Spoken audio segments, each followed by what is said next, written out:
Hi friends, welcome to my channel. నెయ్యి చేసుకునేటప్పుడు ఎలాంటి దోషాలు ఉండకూడదంటే ఈ చిట్కా అయితే పాటించండి. పెద్దలు చెప్పే చిట్కా అండి. పూజకు మనం తయారు చేసుకునే నెయ్యిలో ఎలాంటి దోషాలు ఉండకూడదంటే ఈ చిట్కా అయితే పాటించండి. ప్రతి ఒక్కరికి ఈ చిట్కా యూజ్ అవుతుందండి. నేనైతే ప్రతిరోజు మీగడ తీసి ఫ్రిడ్జ్లో పెట్టుకుంటాను. ఒక వారం 10 రోజులు అయ్యాక దీన్ని ఇలా మిక్సీ పట్టుకుంటానండి. చూడండి, ఇలా మిక్సీ పట్టుకుంటాను. మిక్సీ పట్టుకునేటప్పుడు ఎక్కువ చల్లగా ఉండకూడదు, అలా అని వేడిగా ఉండకూడదండి. మనకి సమ్మర్ టైంలో అయితే మనము మిగడ మిక్సీ పట్టుకునేటప్పుడు వాటర్ బాటిల్తో వాటర్ అయితే ఫ్రిడ్జ్లో పెట్టుకొని ఆ వాటర్ అందులో వేసుకోవాలండి. వేసుకుంటే మనకి కరెక్ట్గా వస్తుంది.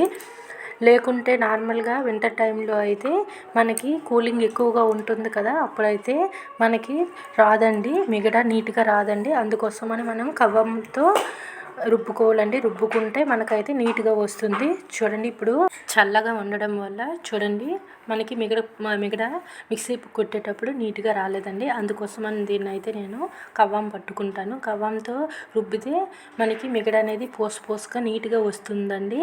చలి ఎక్కువగా ఉండేటప్పుడు అయితే ఇలా చేసుకోవాలి. చూడండి, చాలా ఎక్కువ వెన్న అవుతుంది. ఇలా అయితే ఫస్ట్ అయితే మొత్తం ఇలా మిక్సీ పట్టుకుందంతా ఒక బౌల్లో వేసుకోవాలి. వేసుకొని కొంచెం వాటర్ అయితే వేయాలండి.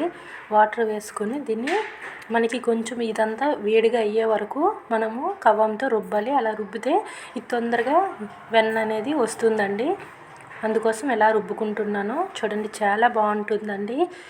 పోసుగా అయితే వస్తుంది. ఇది పూజకి చాలా బాగా ఉపయోగపడుతుందండి. ఈ చిట్కా అయితే ప్రతి ఒక్కరికి యూజ్ అవుతుంది. చూడండి, ఇలా మొత్తము అయితే నేను కవ్వం పట్టుకున్నాను.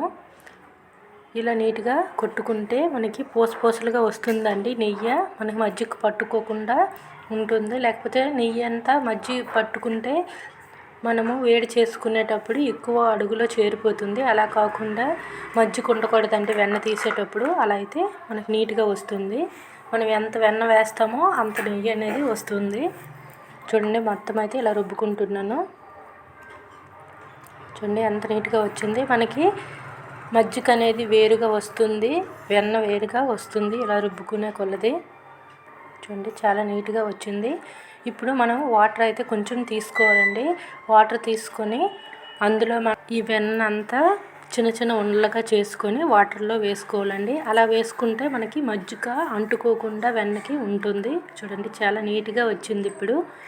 ఇప్పుడు నేను అంతా తీసి ఉండలుగా చేసుకొని అందులో వేసుకుంటానండి. ఈ వీడియో స్కిప్ చేయకుండా మొత్తము చూడండి, మీకు అర్థమవుతుంది చిట్కా అనేది ఏంటో. మనం మరిగించేటప్పుడు అది చిటికెడు వేసుకోవాలండి. వేసుకుంటే మనకి చాలా దోషాలు ఏవి ఉండవండి. డేట్ల టైంలో ఇలా మనకి ఇచ్చేవాళ్ళు ఎలా ఇస్తారో మనకి తెలియదు కదా. మనమైతే నీట్గా ఉంచుకుంటాం, కానీ మనకి ఇచ్చేవాళ్ళు ఎలాగ ఇస్తారో తెలియదు కనుక మనం చిటికెడైతే పసుపు ఇందులో వేసుకుంటే మనకైతే ఎలాంటి దోషాలు ఉండవండి. అప్పుడు పూజకి మంచిగా యూజ్ అవుతుంది. చూడండి, పోసులుగా అయితే వెన్న వచ్చిందండి. దీన్ని మొత్తం ఆ మజ్జిగంతా ఉండకూడదండి. ఇలా మనము వీలైనంత వరకు గట్టిగా పిండేయాలండి. పిండిస్తే మనకి ఒట్టి వెన్నే ఉంటుంది. తొందరగా మనం ఎంత వెన్న అయితే వేసుకుంటామో అంత నెయ్యి అయితే మనకి వస్తుంది. కింద అడుగునైతే మనము వేడి చేసేటప్పుడు అడుగునైతే మొత్తం మజ్జిగ అంటుకుంటుంది కదా. ఇలా మనం బాగా పిండేసామనుకో అడుగున ఎక్కువ వెన్న అనేది అంటుకోదండి. అంటుకోకుండా నీట్గా వస్తుంది. చూడండి, ఇలా మొత్తము ఉండలుగా తీసేసానండి. ఇది కొద్ది టైం అయితే ఉన్నదంటే మనకి ఎక్కడో ఉండే మజ్జిగంతా ఈ వాటర్లో కలిసిపోతుంది. అప్పుడు మనకి వెన్న మాత్రమే ఉంటుంది, ప్యూర్గా ఉంటుందండి. ఇలా మొత్తం చేసాక ఈ ఉండలన్నీ తీసి ఒక తపాల్లో అయినా కళాయిలో అయినా వేసుకొని వేడి చేసుకోండి. చూడండి, మనము పాలు కొనేటప్పుడు వాళ్ళు ఎలా ఇస్తారో మనకి తెలియదండి. మనమైతే మంచిగా పెట్టుకుంటాము, డేట్ టైంలో ముట్టకుండా ఎలాంటి దోషాలు లేకుండా మనమైతే చేసుకుంటాం. కానీ వాళ్ళైతే మనం కొనేటప్పుడు వాళ్ళు ఎలా ఇస్తారో మనకు తెలియదు కదండి. అందుకోసమని మా పెద్దవారు అయితే ఇలా చెప్పారు. ఇలా వెన్న తయారు చేసుకునేటప్పుడు కొంచెము పసుపు అయితే చిటికెడు వేసుకుంటే ఎలాంటి దోషాలు ఉండవు, పూజకి మంచిగా యూజ్ అవుతుంది అని చెప్పారు. చూడండి, వెన్న అయితే మొత్తము తీసేసానండి. తీసేసి దీన్ని మరగబెట్టుకుంటున్నాను.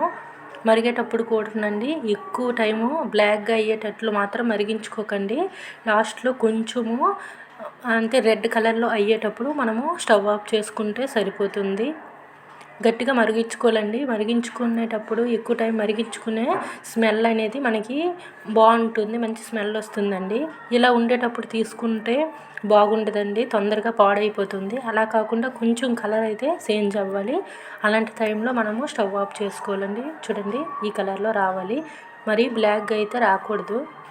చూడండి ఇలా కొంచెం కలర్ అయితే మారిన తర్వాత మనము స్టవ్ అయితే ఆఫ్ చేసుకోవాలి. స్టవ్ ఆఫ్ చేసే ముందల మనమైతే కొంచెం పసుపు అయితే ఇందులో వేసుకోవాలండి. పసుపు వేసుకునడం వల్ల ఇలాంటి దోషాలు మనకైతే ఉండవు, పూజకి ఉపయోగపడుతుంది.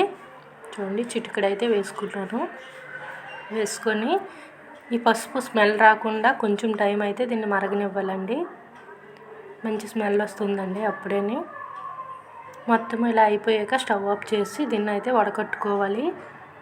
ఇప్పుడు చెత్త పడకుండా ఉంటుంది మనకి. చూడండి చాలా బాగుంది. మీరు కూడా ఒకసారి ఇలా ట్రై చేసి చూడండి. చూడండి మొత్తము ఇలా వడకట్టుకోవాలండి. ప్రతి ఒక్కరికి యూజ్ అవుతుందండి. మా వీడియో మీకు నచ్చినట్లయితే సబ్స్క్రైబ్ చేయండి, లైక్ చేయండి. Okay friends, thank you for watching. Okay bye.